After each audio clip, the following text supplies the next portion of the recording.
तक ठीक छिंदवाड़ा है। में रुके रहे।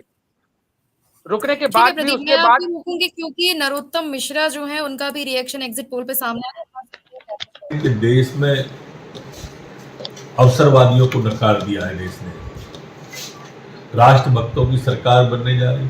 पूरे देश ने मोदी जी में विश्वास व्यक्त किया है। मोदी जी की गरीबों के लिए जो कल्याणकारी योजनाएं चल रही थी उसमें विश्वास व्यक्त किया है।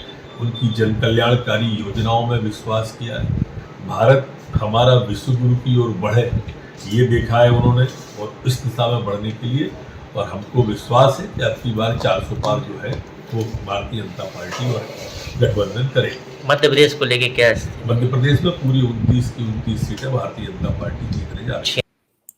देखिए, तो नरोत्तम मिश्रा है, जाहिर सी बात है गृह मंत्री रहे हैं और इस बार अपनी सीट से ही चुनाव हार गए थे। रिएक्शन दे रहे हैं, काफी उत्साहित नजर आ रहे हैं अपने एग्जिट पोल के नतीजों को लेकर। एनडीए को 400 सीट की जीत जो है साफ तौर पर दे रहे हैं और मध्य प्रदेश में भी दावा कर रहे हैं कि 29 की 29 सीटें जो है बीजेपी के खाते में जाएंगी।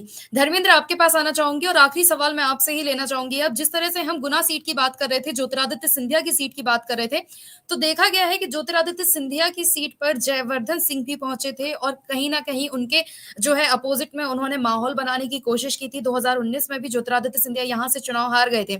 अगर सी वोटर की हम बात कर रहे हैं, एग्जिट पोल की बातें कर रहे हैं, तो एक से ज्यादा सीटें भी कई सी वोटर देता हुआ नजर आ रहा है एग्जिट पोल में कांग्रेस को। 1 से 3 सीटें।